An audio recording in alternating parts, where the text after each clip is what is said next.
राधे राधे कृष्ण भक्तों, आप सबको माघ मास के 10वें दिन की हार्दिक हार्दिक शुभकामनाएं।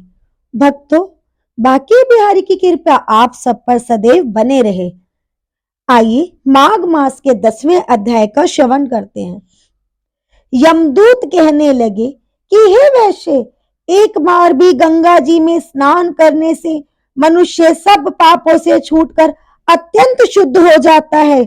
जो मनुष्य गंगा जी को दूसरे तीर्थ के समान समझता है वह अवश्य नरक में जाता है। भगवान के चरणों से उत्पन्न हुई गंगा जी के पवित्र जल को शिव जी भी अपने मस्तक में धारण करते हैं। वह ब्रह्मा जो संदेह रहित प्रकृति से अलग और निर्गुण है, ब्रह्मांड में उसकी समानता किससे हो सकती है। गंगा जी का नाम हजारों योजन दूर से लेने वाला भी नरक में नहीं जाता। इसलिए मनुष्य को अश्वमेघ गंगा जी में स्नान करना चाहिए। हे वैश्य, जो ब्राह्मण दान लेने का अधिकारी होकर भी दान नहीं लेता वह आकाश के नक्षत्रों में चंद्रमा के समान है। जो कीचड़ से गौ को निकालता है, जो रोगी की रक्षा करता है या जो गौशाला में मरता है वह आकाश में तारा होता है। प्राणायाम कर वाले मनुष्य स्वयं उत्तम गति को प्राप्त होते हैं। प्रातः समय स्नान के पश्चात जो 16 प्राणायाम करता है वह घोर पापों से बच जाते हैं। जो पराई स्त्री को माता के समान मानते हैं वे यम की यातना को नहीं भोगते। जो मन से भी कभी पर स्त्री का चिंतन नहीं करता वे दोनों लोकों को अपने अधीन करता है। जो पराये धन को मिट्टी के समान समझता है वह स्वर्ग में जाता है, और जिसने क्रोध को जीत लिया मानो उसने स्वर्ग को ही जीत लिया। जो माता पिता की सेवा देवता तुल्य करता है वे यम द्वार नहीं देखता। जो गुरु की सेवा करते हैं वह ब्रह्मलोक को प्राप्त होते हैं। शील की रक्षा करने वाली स्त्री धन्य है। शील भंग करने वाली स्त्री यमलोक में जाती है। जो वेदों और शास्त्रों को पढ़ते हैं या पुराण और संगीता पढ़ते हैं और सुनते हैं तथा जो स्मृति का व्याख्यान और धर्मशास्त्र समझते हैं या जो वेदांत में लीन रहते हैं वे पाप रहित होकर ब्रह्मलोक को प्राप्त होते हैं।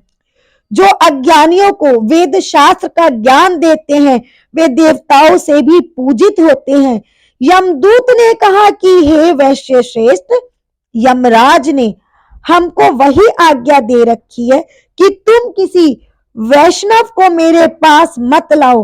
हे वैश्य, पापी लोगों को इस संसार रूपी नरक को पाप करने के लिए भगवान की भक्ति के सिवाय दूसरा और कोई उपाय नहीं है। भगवान की भक्ति ना करने वाले मनुष्यों को चांडाल के समान समझना चाहिए। भगवान के भक्त अपने माता पिता दोनों के कुलों को तार देते हैं और उनको नरक में नहीं रहने देते। जो मनुष्य वैष्णव को भोजन कराता है वह भी भगवान की कृपा से श्रेष्ठ गति को प्राप्त होता है। बुद्धिमान को सदैव वैष्णव का अन्न खाना चाहिए, इससे बुद्धि पवित्र होकर मनुष्य पाप नहीं करता।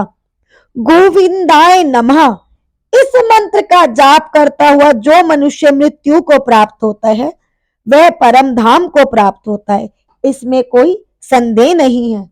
और जो व्यक्ति ओम नमो भगवते वासुदेवाय मन मनोरनायन इस द्वादक्षर मंत्र या ओम अष्टाक्षर मंत्र का जप करता है उसके भ्रम इत्यादि बड़े से बड़े पाप भी नष्ट हो जाते हैं। 10वां अध्याय संपूर्ण हुआ। हाय भक्तों, माघ मास में भगवत गीता का पाठ करने से साक्षात मोक्ष के धाम की प्राप्ति होती है। भक्तों, किसी भी अध्याय का श्रवण करें लेकिन भगवत गीता का श्रवण करना चाहिए, क्योंकि भगवत गीता के अंदर हमारे साक्षात श्री हरि नारायण विराजमान है, विद्यमान है, तो उनका पाठ अवश्य करना चाहिए। भक्तों, हमारे चैनल के माध्यम से सभी व्रतों और त्योहारों की जानकारी, एकादशी कब है, क्या है उसकी कथा, और श्री बाके बिहारी जी के दर्शन, वृंदावन धाम के दर्शन, भगवत गीता पाठ का श्रवण कराया जाता है। और मेरे प्यारे लड्डू गोपाल श्रृंगार और भोग आरती और भोग सेवा दर्शन कराए जाते हैं। भक्तों, अगर आपको ये वीडियो पसंद आई हो तो चैनल को लाइक, शेयर और सब्सक्राइब जरूर करें, जिससे हम आगे भी इसी तरीके से आपकी सेवा में उपस्थित रहे। मेरे प्यारे बाके बिहारी की आप सब पर कृपा बनी रहे।